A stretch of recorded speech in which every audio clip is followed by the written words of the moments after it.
আমাদের হজরত যারা এখানে আছেন, যারা আমার আলিমুল্লামা যারা আছেন, যারা ওনাদেরও জোয়ান হওয়ার জন্য আজকে এখানে আসছে।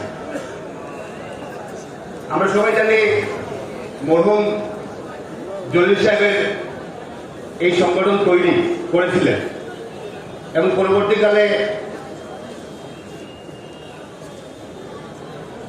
আমির শরিয়ত মরহুম আমির শরিয়ত ফৈজুর রহমান সাহেব সেটাকে আরো বিস্তার লাভ করেছে।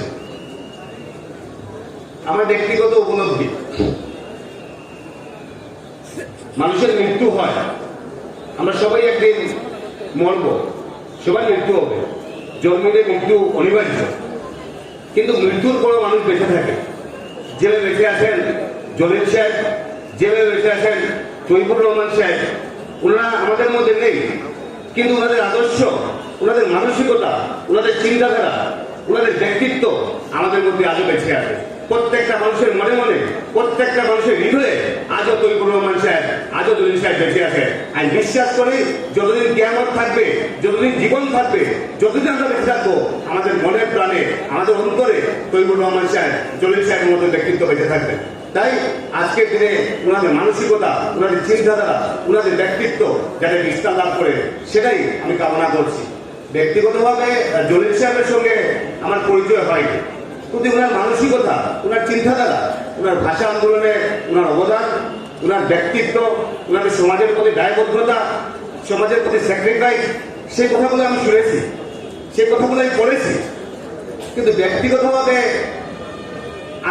বিশেষ করে মরহুম তৈবুর রহমান সাহেবের সঙ্গে আমার ব্যক্তিগত যোগাযোগ ছিল, ওনার সঙ্গে আমি পায়ে গিয়েছিলাম।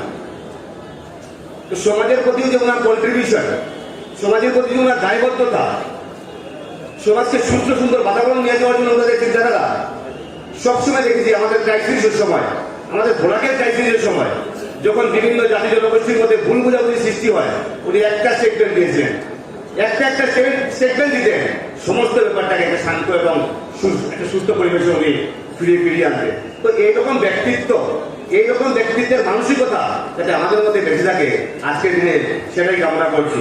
বিশেষ করে আজকে আমার একটা কথা বলতে হয়, আমরা যে ভারতবর্ষে থাকি, আমরা যে দেশে থাকি, সেই দেশে বানারস হিন্দু ইউনিভার্সিটিও আছে, আমাদের দেশে আলিগড় মুসলিম ইউনিভার্সিটিও আছে।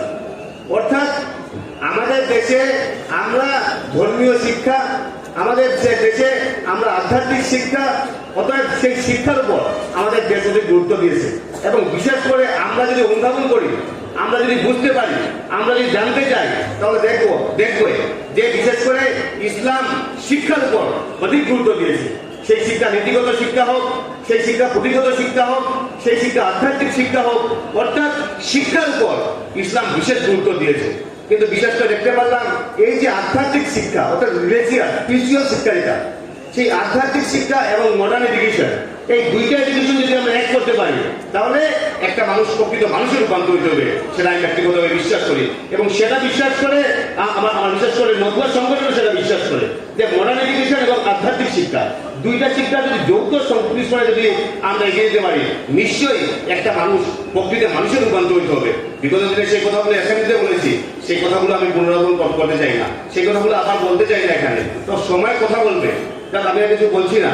যে আইনগুলো তৈরি করা হয়, আসলে আইন কি জন্য তৈরি করা হয়?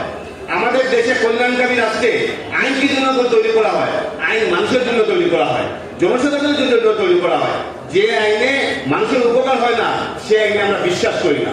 আজকে বিশেষ করে মাদ্রাসা রিপিলিং বিল, সেই বিলে আজকে ইসলাম ধর্মাবলম্বী মানুষের কি লাভ হবে, সেই প্রশ্নটা আমি অ্যাসেম্বলিতে বলছি। যাক, সেই কথাগুলো আমি বলছি না। আমি শুধু একটা কথাই বলবো যে আমাদের দেশ ভারতবর্ষ আজকে মহাত্মা গান্ধীর দেশ, এই দেশ নেতাজি সুভাষচন্দ্র বসুর দেশ, এই দেশ মৌলানা আবুল কালাম আজাদের দেশ, এই দেশ পীর আব্দুল হামিদের দেশ, এই দেশ চন্দ্রশেখর আজাদের দেশ।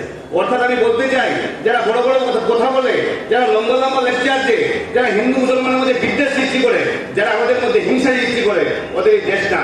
এই দেশ আমাদের দেশ, এই দেশ বিভিন্ন জাতি জনগোষ্ঠীর দেশ, এই দেশ হিন্দু মুসলমান বিভিন্ন জাতি জনগোষ্ঠী মিলে আমরা এই দেশ তৈরি করেছি।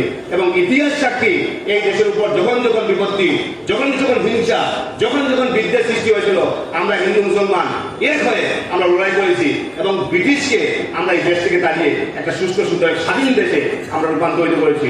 অর্থাৎ যেহেতু আমার সময় কম দেওয়া আছে, আমি বেশি কিছু বলছি না, আমি শুধু একটা কথাই বলবো যে আজকের এই বার্ষিক সম্মেলনে আমি উপস্থিত আছি এখানে।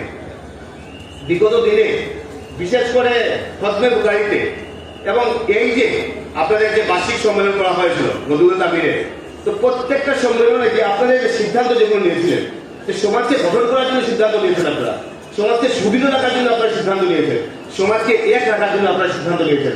আমি ধন্যবাদ জ্ঞাপন করছি, আমার কৃতজ্ঞতা জ্ঞাপন করছি আপনাদেরকে।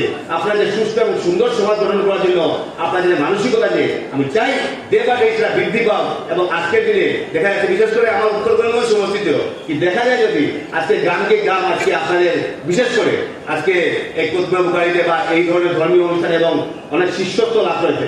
আমি ব্যক্তিগতভাবে আজকের দিনে আমি দৃঢ়তার সঙ্গে আমি বলছি যে আজকে ইসলামিক শিক্ষা, আজকে রিলিজিয়াস শিক্ষা, আজকে স্পিরিচুয়াল শিক্ষা, সেগুলো যাতে অক্ষুণ্ণ থাকে সেটাই কামনা করছি।